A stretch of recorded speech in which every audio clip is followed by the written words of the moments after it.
So welcome everyone again to today's webinar on optimizing your pouch and film packaging. We will be talking through products, packaging considerations, things in terms of materiality, how you want the packages to be print, sustainability. There's lots of different areas to cover when you are doing packaging for your CPG products.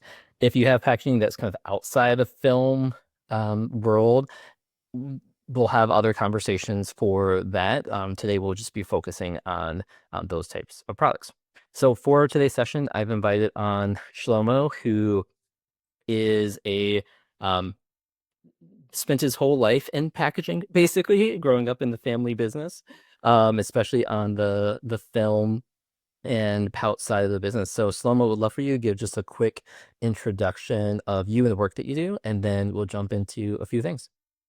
Cool. Yeah, hey, everyone. Thanks for joining. I'm part of Josh Packaging. We're a family-owned business started by my father and uncle about 35 to 40 years ago. So, you know, when Jordan says that I grew up in packaging, I did in a sense, but I wasn't necessarily as involved as I am now for sure growing up. I actually did a couple other things before. I did healthcare consulting and some operations work before that. And then I actually joined the family business finally when my dad let me um, 4 years ago. So it's been really fun. I've learned a lot.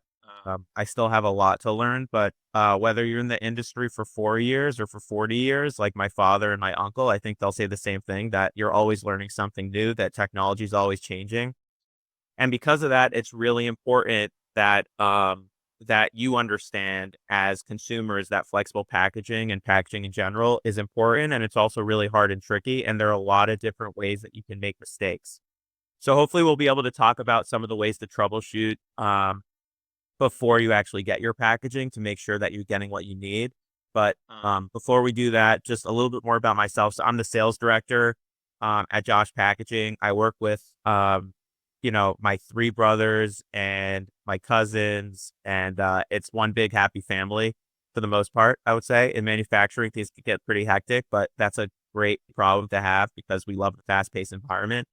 And when you work with us, what you get is, fully domestic, all in one house. We're operating out of New York, and we ship all over the country, domestically and to Canada. Um, all of our suppliers are domestic as well, which makes it really easy to get really tight lead times. So we're talking about 2 to 3 weeks or 4 to 5 weeks for pouches. And we also provide really good hand-to-hand technical support, with our 35 plus year experience in the industry, with our really strong understanding of manufacturing and technology within this industry. What you're getting is a company that will, provide you hand-to-hand support to make sure that whether you're doing your packaging for the first time or you're adjusting your current packaging, you're just trying to transition to something a little bit new and sustainable, we'll be able to help you get there. So hopefully we'll be able to answer some of the questions you have today. And if you're not on the call, we obviously welcome any calls from anyone and would love to help anyone with their packaging. So feel free to reach out. Awesome, Shlomo. Definitely appreciate that. For those who are maybe like new to the packaging side of things, can you describe what entails like flexible packaging, Sure. like what the different product types are that show up in the market? Yeah, so I would say there's like four there's a few different types. So one of them is just film or what's called roll stock. So you could either get it printed or not printed. A lot of that is typically used for things like metallic wrappers for bars or granola bars or things like chip bags. That's very, or any sort of snack bag that you would see. That's very typical for roll stock. But it spans other industries as well, like the paper, towel or toilet paper industry as well. Does a lot of roll stock. That's called overwrap. We also do bags, whether they're wicketed bags or non-wicketed bags. So if you go to the supermarket and you see any sort of bread bag, those are also within our wheelhouse, and they fall within the flexible packaging industry. And then you can also find pre-made pouches, which any sort of like stand-up pouch that you find at the supermarket, very a lot of food based customers that you'll see in our industry. But again, we span all over across different industries as well, whether it's, the protein supplements or medicinal. Cannabis also has become very popular in more recent years. Um, and then finally, you can see things like Inalock, which is basically that same type of roll stock film with a zipper added. So it gives you a little bit more of a pizzazz to your film, especially if you're trying to have something resealable. So if you think about like opening up a chip bag, a lot of times if you want to save it for later and you're not able to, and you kind of just have to crinkle it up, instead you can have a zipper on it and it allows you to have a resealable option on that as well. So sort of like, I would say those are four like pretty top of the list items. There are obviously others, but just to give everyone an idea of the type of stuff that flexible packaging encompasses, I think that's a good start. Yeah, I had some good experience with it through my brand T Squares. We had both essentially like a granola bar that was in a roll stock that formed up to a bar, and then we also had preformed pouches that Yep. we had produced as well that fit within there. So I have some experience with that. Um, I remember when I was first starting Shlomo, there was a ton of things that I did not know about, even the questions to ask Yeah. when selecting packaging. So when you're talking with new companies who are like getting the flexible, or maybe there's their second or third run, like what are those key considerations that you talk through to make sure they're thinking about the entire picture? Yeah. So it's a great question, Jordan. So one of the first things that we talk to our customers about is like, what is it that you guys do? What are you packaging? Because at the end of the day, we need to make sure that the packaging that we provide to our customers fits their specific product. Everything that we do is customized. So that means that we don't have anything in stock. So everything is custom to the specific product. And what that means is, there's a variety of different options that each of our customers can have. So what we need to make sure of is that the type of film structure that we choose and the type of material of the packaging that we give to them is to the is exactly customized to that specific product. So an example of this is, you said you were doing T squares, Jordan. So what type of product is that? Yeah, so it's like an energy bar. So because it's a food product, I'm assuming you're not putting it in the freezer. Correct. So then that would need some sort of moisture and oxygen barrier. So at that point, that tells me that your film needs to have some sort of barrier, whether it's metallized or has some sort of clear barrier in it. That's what we would discuss. So that's the starting point that we would come to. Then the next question I would ask is, do you want it to be what do you want it to be a pre-made pouch, or do you want it to be a roll stock film? And then we would take it from there. And then the other question I would ask is, do you have a co-packer in mind? Do you have any sort of dimensions for the type of material that you have? You know, all of these different things those are the types of questions that we have. Then we would get into the artwork. What type of artwork are you looking for? Do you want a matte finish? Do you want a glossy finish? Do you want a spot finish? So it's both registered matte and you get that sort of poppy, shiny look as well. Do you want a window? If you want a window, then that means that we have to consider a clear barrier instead of a metallized barrier. And then another thing that's really important is if you have information on the machinery that you're using, because a lot of times that information can be helpful because it guides us in the direction of the specs of the film that we should use for your machinery as well. We talk to a lot of customers that have co-packers, but they don't necessarily put us in contact with them until it's too late in the game. So what we try to do is we try to advocate to our customers to get us in touch with their co-packers, or at least get us the information that we need to understand the specifications of their machinery so we can ensure that the packaging that we give them will run as smoothly as possible on their machinery. Because anytime you switch to a new film or a new supplier, there's always certain hiccups that you could run into. So it's critical to kind of tackle those in advance. And then obviously another thing is we just want to know where it's delivering to because we try to have we have a really good logistics team and we want to make sure that we can get you pricing for that's delivered. Awesome. Absolutely love that. So I have a ton of extra questions we can add in later, but we got a couple questions that came into the chat. So I want to invite up Carl from Awesome Sauce to ask your questions. Carl, come on up. Oh man, I didn't know I was gonna have to ask them. Damn. You got it, Carl. No pressure. Okay, so awesome sauce. We start as a powder, so everything is dry. And I think the things that are um important for us are moisture barrier, moisture, oxygen, water.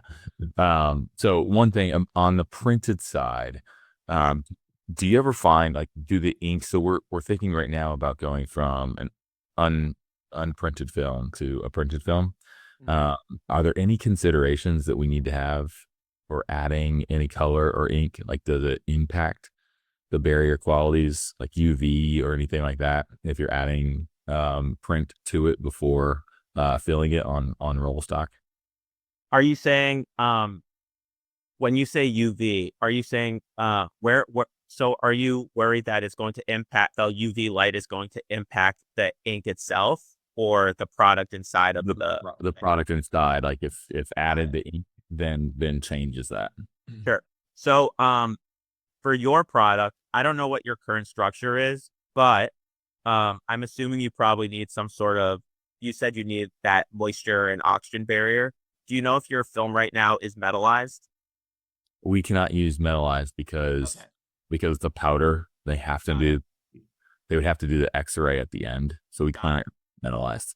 Yep. So that's a very good point. A lot of that makes sense. We work with a lot of suppliers or customers that can't do that. So you're probably going, first of all, no, it would not impact the having the ink or printed film would not impact the product that you have inside. Um, Basically the film, the ink is going to be printed. It's going to be a sandwich print essentially. It's called a reverse print. So the way that this would work is we would have the top layer, and then you have the ink that's printed on the inside of the top layer, and then that second layer that has the barriers, or maybe the first layer has the barriers, would kind of sandwich that ink. So the ink will not have any. It won't touch any of the product inside, and there should be no UV light issues or anything like that. It's going to be completely protected from the ink. The product's going to be completely protected by the ink. So you should have no issues. A lot of customers, whether they're sachets or pouches or anything like that, they run through the same thing.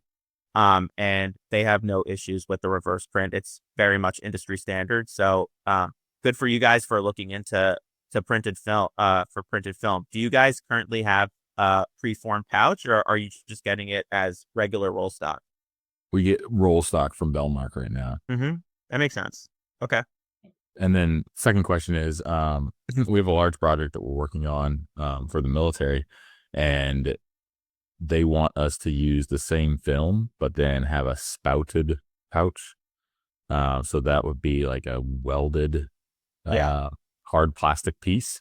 Mm-hmm. Um, like, do I need to have any, as I'm like sort of selling in this project, do I need to have any specific considerations or things to go back when and say, like, won't be able to use the same film in both formats. Like a form, fill, and seal, that's one roll stock.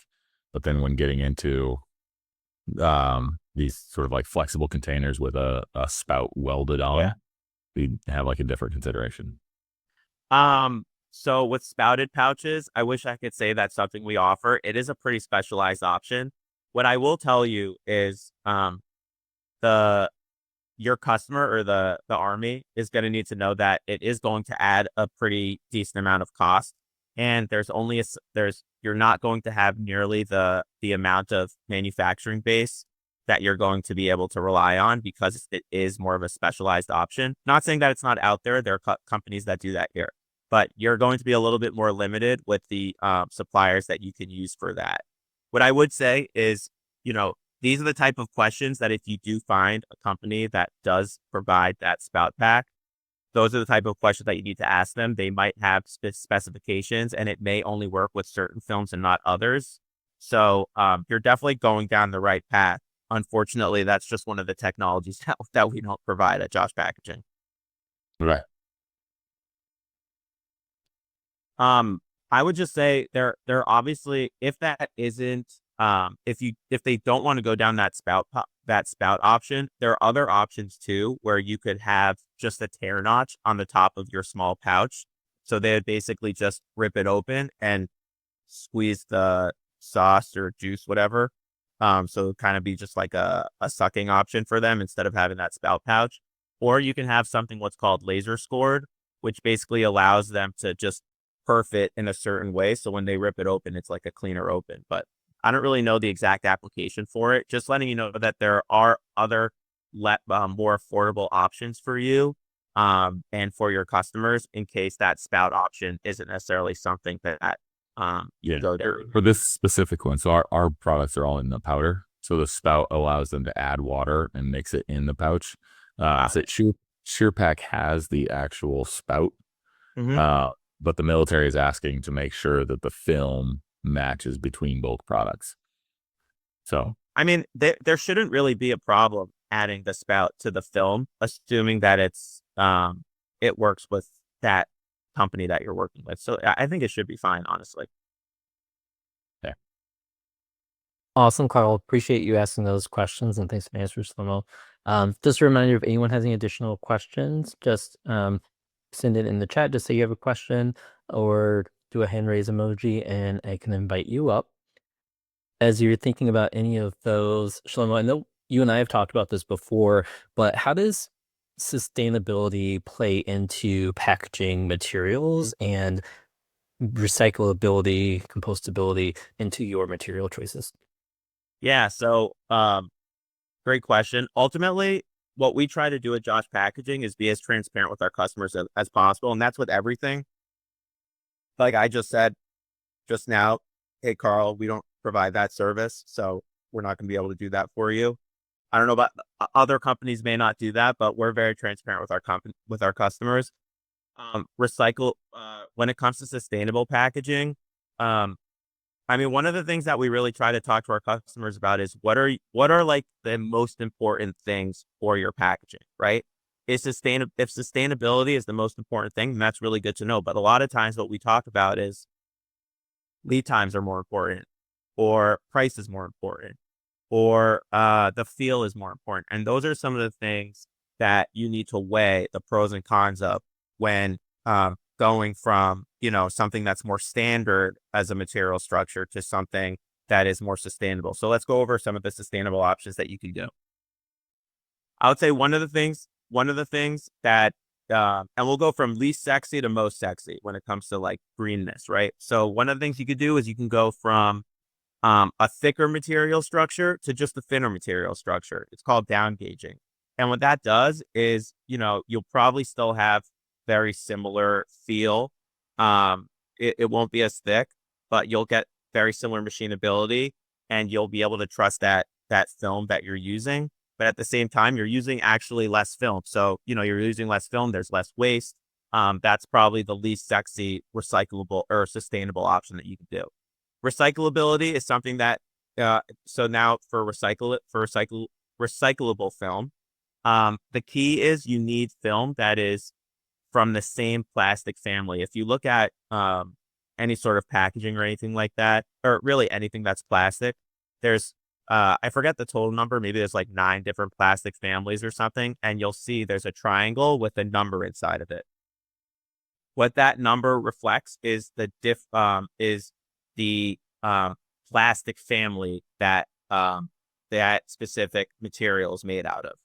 So for something to be the most recyclable, I should say, or for something to be recyclable is all of the plastic film or all the film in that packaging that you receive needs to be from the same plastic family. And the most recyclable plastic film is low density polyethylene, which I believe is number 4. So what that means is you need to make sure that your film that you're moving to is all within the number 4 family. Now it has a lot of trade-offs because we'll go through an example. A very standard material structure that's used for a pre-made pouch is PET to polyethylene or low density polyethylene, which is 2 different family structures. And the reason why is because PET is something that is very stiff. It prints really well and has it's non-heat sealable. So it's able to run very well in the machine and withstand a lot of heat and speed. Whereas polyethylene is very heat sealable and it stretches a lot. So long story short, you're not able to run it as efficiently. You can run it really efficiently on your machine. You can run it really fast. If you move to something like polyethylene to polyethylene, the biggest impact that you're going to get is not necessarily in the film itself, the cost of the film itself. It's going to be more on the operations on your end of running it on your machine, because you're going to have issues running it at the same speed as before. So you'll probably need to slow your machine down. Polyethylene to polyethylene is going to be a lot stretchier, less rigid. So you're going to have your operators be really dialed in, and make sure they understand the different heat that they can use, because it's going to burn at a lot lower temperature than the existing structure that you're getting. So, whenever we talk to someone about switching to a sustainable option, that's one of the things that they need to note is, there are going to be some cost increases going to a recyclable option, because, that's just the nature of the materials and the production on our end. But more importantly, on your end, it's going to be a way bigger lift from a production perspective. Not that it's impossible. It's very possible. We've worked with several customers to move them over to recyclable material, and we've done it, really, really well. But there are definitely some considerations and operations that need to be dialed in on the customer's end that we want to walk through with them as well. There's also something called post-consumer resin, which basically means it's not a recyclable film option, but what it does is it uses already recycled resin from other plastic film or anything like that, and it puts it back, and it's a percentage of that is used in the filmmaking process. So basically, instead of having the onus being put on the customer to recycle your product, you're packaging the correct way, you're already using recycled film for your product. So, that's something really cool and very readily available. The only real drawbacks that you can see is it's unlikely to is that it's not necessarily going to be recyclable if you're still using the same two different structures that you're using. And two, at a certain point, you're not necessarily going to get the same clarity because of the PCR film that you're using as a regular virgin polyethylene film. But it is something that's pretty popular. I would say the MOQs might be a little higher because it is a more specialized film, and the lead times might be a little bit longer, but just because it's not as readily available. But you're a packaging supplier, we would work with you to figure out and again get you as much of the information as possible. Then the last one, which was very popular a few years ago, and I think is starting to die down a little bit, is compostable film. And the reason why I think it's starting to die down is cost and feel of the film itself. But the cost of compostable film is a lot higher than regular film, mainly because it's not really made that much. There's only a few suppliers that make it, so the scarcity obviously brings up the price. The lead times are a lot higher, and the minimum order quantities are very, very high. So first of all, if you're a customer that's going from a standard film structure to a compostable film structure, that's a big pill to swallow and it prevents you from having that sort of flexibility that you need.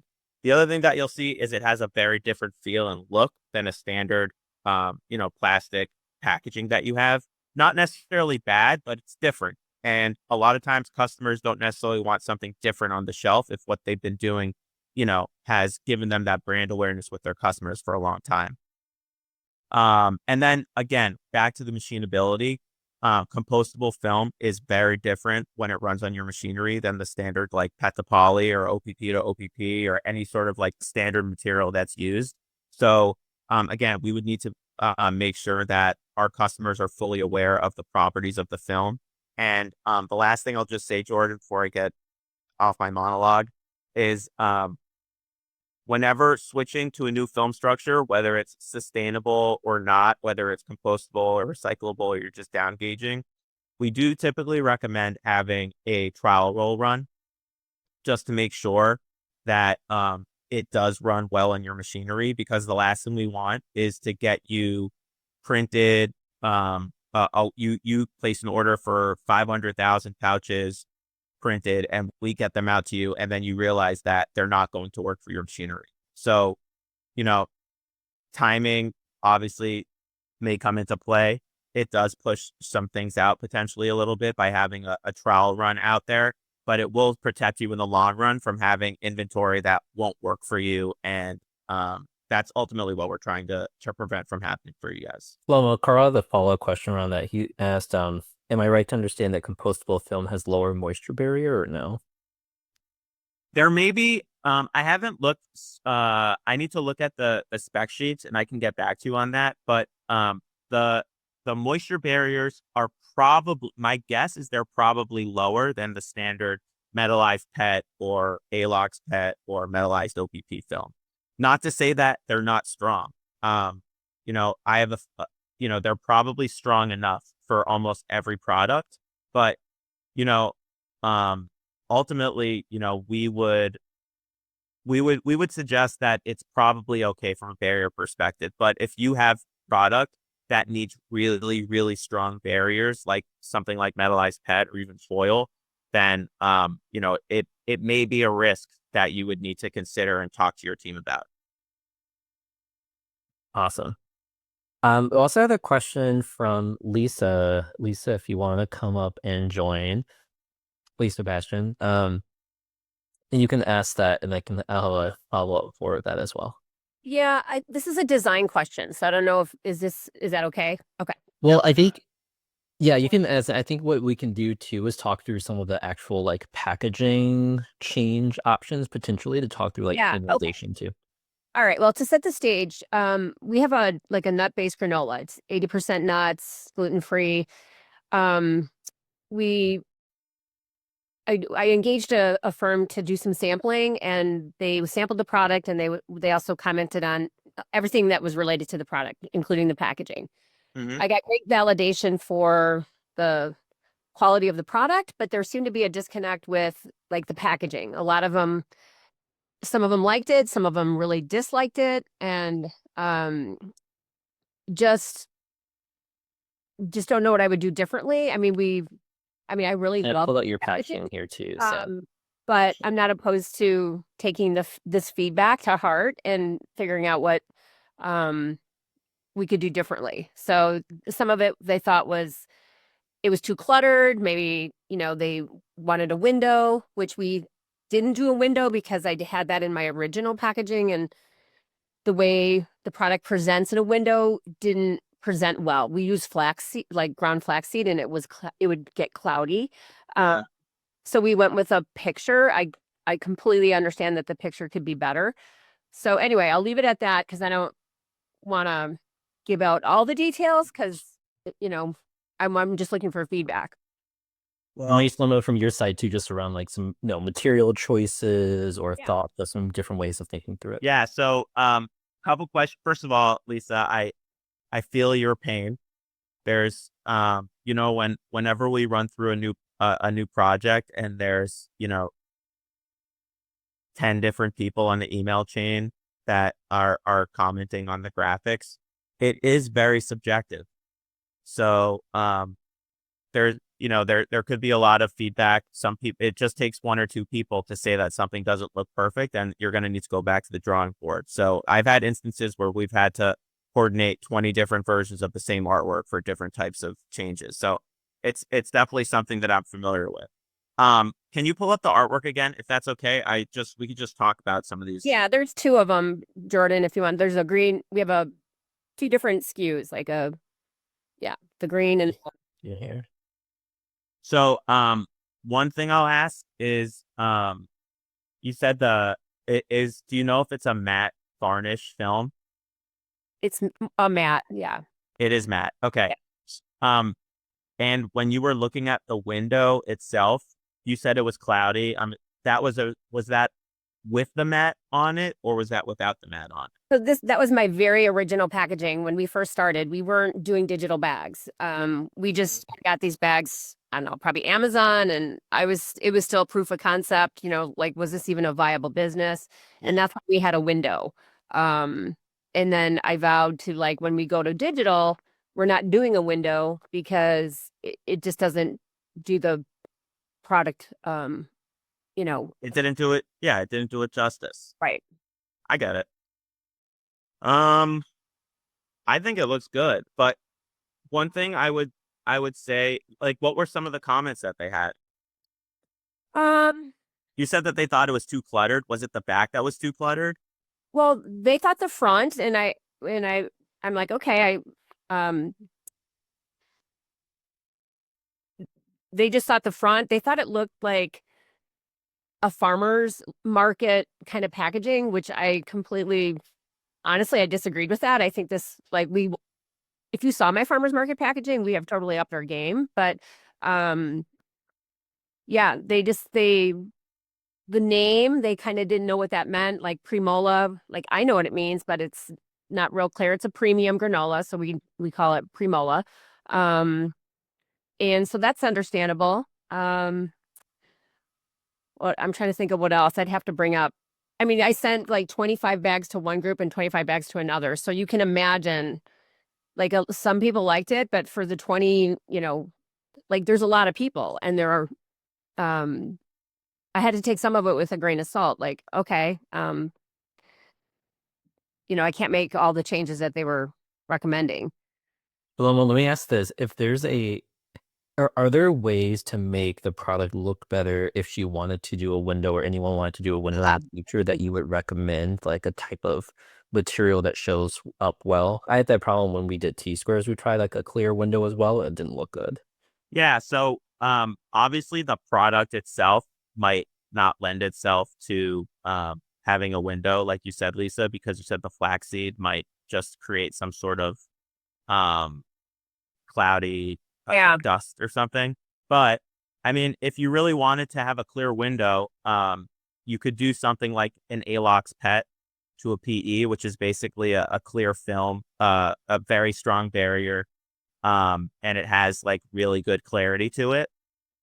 And we could potentially add maybe an anti-static, something like that to your film. So basically, the powder from the flax may not necessarily catch onto the film side walls. But I mean, it's just if the product doesn't necessarily lend itself to having a window, then that's ultimately kind of where you might run into an issue. You know what I mean? Yep.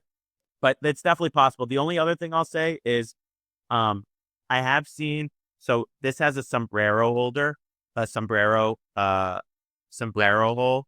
Uh, Yeah. we typically recommend having a standard circle punch hole, and the only reason why is because, and maybe it doesn't necessarily apply here, but if you're standing it on the shelf a lot, or on like a little pinhole or something like that, on a hanger, if you have the sombrero hole, it may allow for more areas for it to hang instead of just that Okay. singular circle. Oh, So yeah. Yeah. so Okay. it basically gives it more of a uniform thing. The other thing I'll say is that having the sombrero hole takes a lot more film out of the top of where it seals, and you might get some sealing issues at the top. So having like the smallest punch hole that you can have to give you more uniform hanging style, and also a more robust, sturdy film on top to give for better sealability, I think would be, that would be my recommendation if I saw this. Okay. Um, Still questions. Or, like the company who did the study, her name is Caroline Grace, and she's with Product and Prosper. Mhm. It was phenomenal. Like the feedback was amazing. It was really comprehensive, all the work. It was a very streamlined process. I highly, highly recommend it if you are looking for feedback.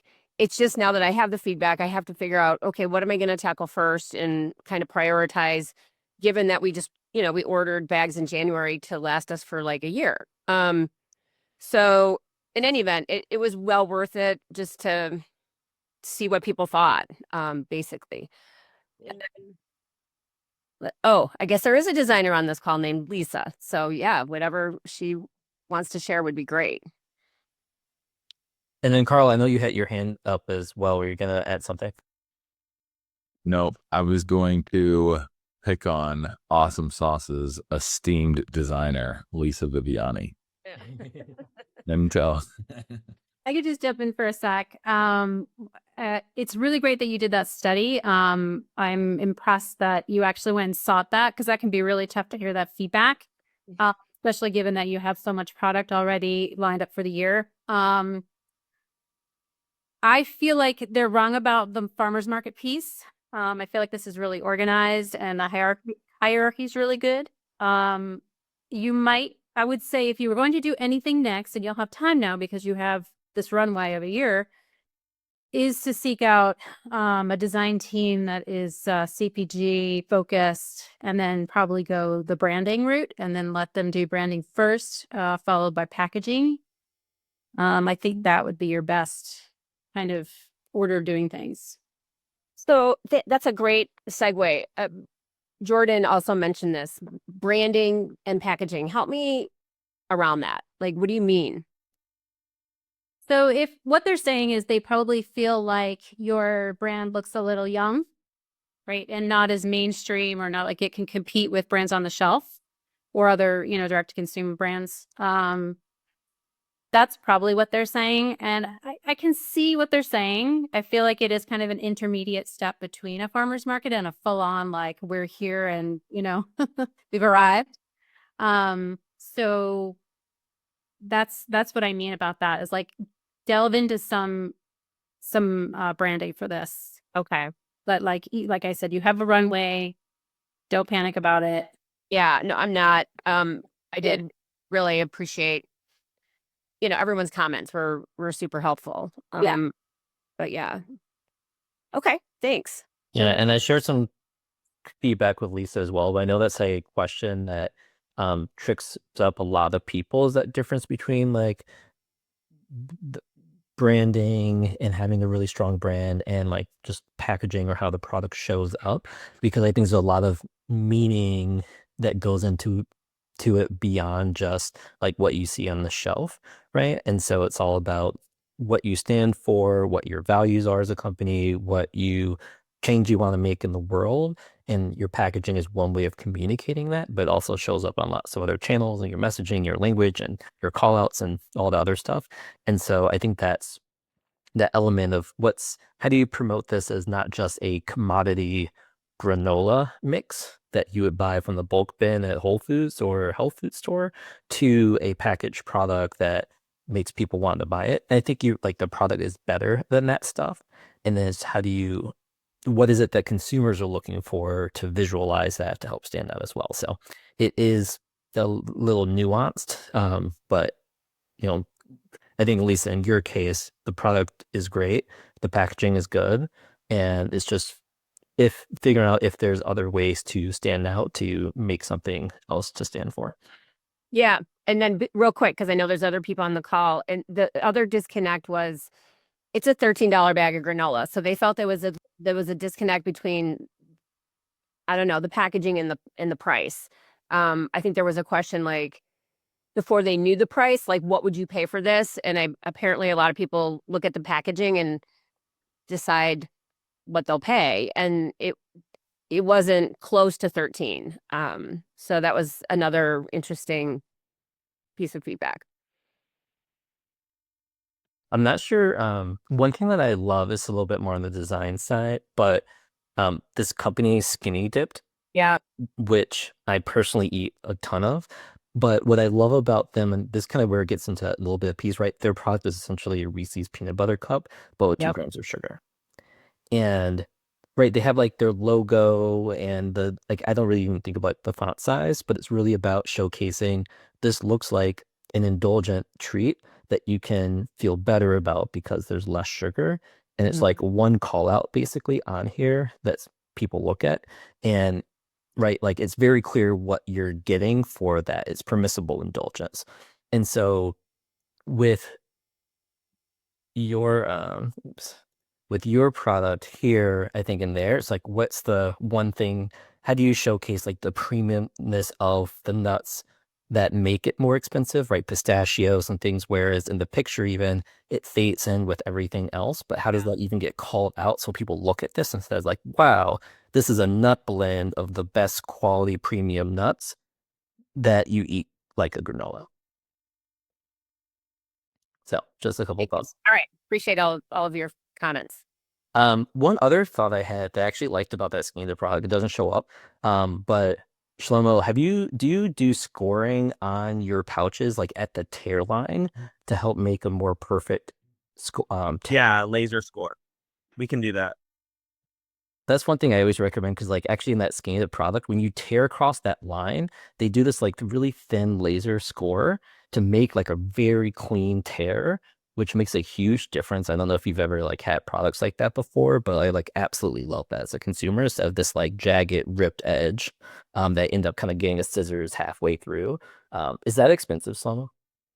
It definitely adds cost, and can add a little bit to the lead time, but it's something that some customers do.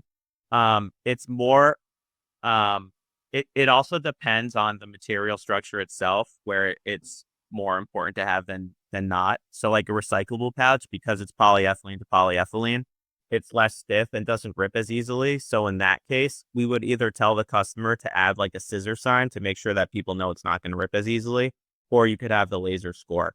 But something that's pet to poly, um, it it should rip pretty okay. But then when you get into the 3-layer structure, if it's metallized, it also sometimes makes sense to have that laser score option, especially if it's a big pouch. Because if it's a bigger pouch, then you're going to have a lot more rip. If it's a smaller pouch, then it's not as obvious, and you could probably get a clean rip with one and two, and with one side and the other. But yeah, I mean, laser score is obviously very popular for a lot of brands.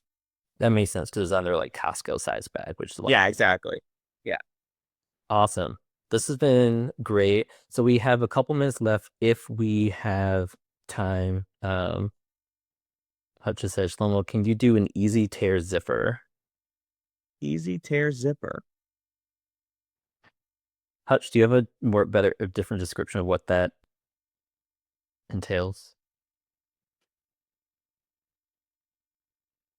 I'll probably need to talk to my team and see. I'm sure it's something that we can get, but I'm not necessarily as familiar with it. I do know that there is a zipper that is available, which maybe this is what he's referring to, where the perforation is actually inside of the zipper, basically. So when you open up the zipper, it perfs it. Um, it's not something that's very common, but it is something that is available. So that's also an option, especially in the recyclable area. Well, it seems like that's what he was referring to. Yeah. Perfect. Awesome. Well, if there's no other questions, we'll wrap things up. Yeah. One thing I will say is if you have questions on packaging, if you have product that's in market or you think about moving to pouches, definitely work with someone who like really knows the stuff inside out. Like Shlomo and his team, he mentioned, their family business and really know the stuff inside out and care about making sure that it's done right the first time so that you don't end up with costly mistakes later. We'll be sharing the Josh Packaging contact information in the follow-up email with all the notes as well. But if you have any questions, Sean was also happy to jump on the line and talk through any specifics that you have about what you want to do to make sure that your product shows up in the best way possible. Shlomo, thanks for being on today, and thanks everyone for joining. Thank you. Thanks, everyone.